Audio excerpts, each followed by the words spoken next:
La première édition du FIF, Festival international du film Espoir, s'est déroulée le 21 septembre 2022. Donc nous allons donc ouvrir, n'est-ce pas, ce festival des jeunes espoirs, organisé par 3 fédérations.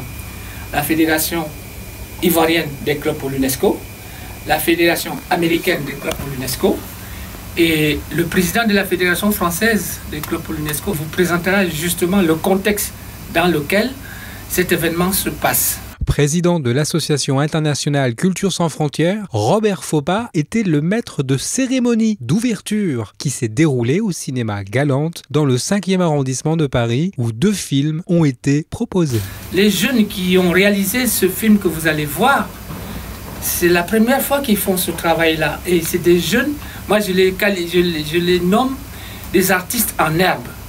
Et quand ils sont, n'est-ce pas, pour la première fois qu'ils présentent une œuvre artistique et culturelle, c'est bien de leur recevoir comme il se doit, pour qu'ils viennent ici nous dire en quelques mots le thème de ce film qu'ils ont réalisé. J'appelle ici le réalisateur qui vient nous expliquer. Monsieur le réalisateur, on applaudit pour le réalisateur qui vient ici.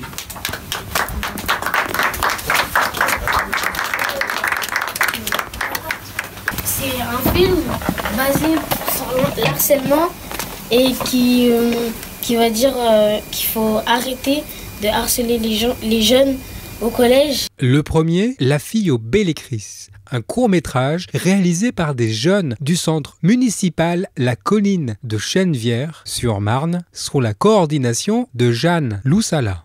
Un film placé sur le thème de la lutte contre le racisme et les discriminations. Ce film, c'est pas inspiré d'une histoire pour l'écrire, mais il y a plein d'histoires vraies qui sont basées dessus. Et du coup, à chaque problème, il y a une solution.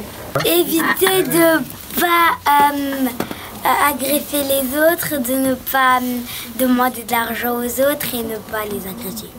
Le harcèlement, c'est interdit par la loi. Faut pas se faire agresser. Le harcèlement, c'est pas bien.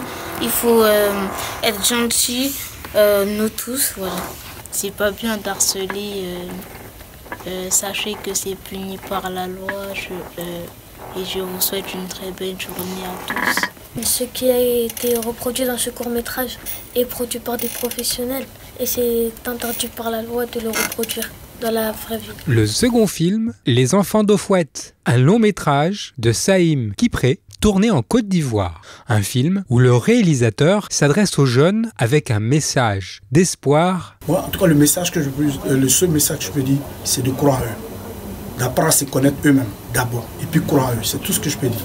Ne pas écouter les autres bruits d'ailleurs. La cérémonie s'est clôturée avec un mot du président de la Fédération française des clubs pour l'UNESCO, Ardiouma Sirima. C'est une idée qui est partie d'un ami qui n'a pas pu être là avec nous aujourd'hui, Abdoulaye Bamba, qui est aujourd'hui à Abidjan, et qui fait la même chose que nous. C'est-à-dire, vous retrouverez dans les images, les vidéos qui vont circuler sur les réseaux sociaux, la manifestation, donc la même, qui se tient à Abidjan, pour lancer le Festival international du film Espoir.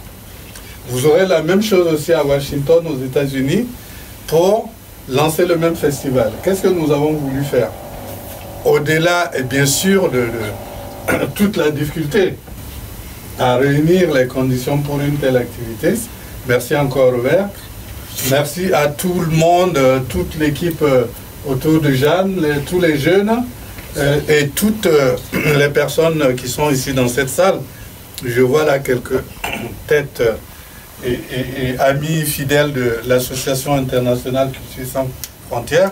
On a tenu à faire cette édition-là parce qu'il était important qu'on puisse marquer le symbole qu'il y a des citoyennes et des citoyens qui sont engagés pour la paix et qui veulent que dans notre monde troublé, on fasse des cultures, des occasions plutôt d'enrichissement mutuel. Et qu'on fasse des différences, plutôt des signes de richesse et non des signes de tension et de conflit entre les citoyens ou entre les sociétés. Cette première édition s'est clôturée sur les applaudissements et les félicitations aux jeunes réalisateurs du centre municipal Les Collines de Chennevières sur Marne, en vous donnant rendez-vous en 2023 pour la seconde édition du Festival international du film Espoir. AICSF. l'Association internationale culturelle sans frontières est membre de la Fédération française des clubs pour l'UNESCO.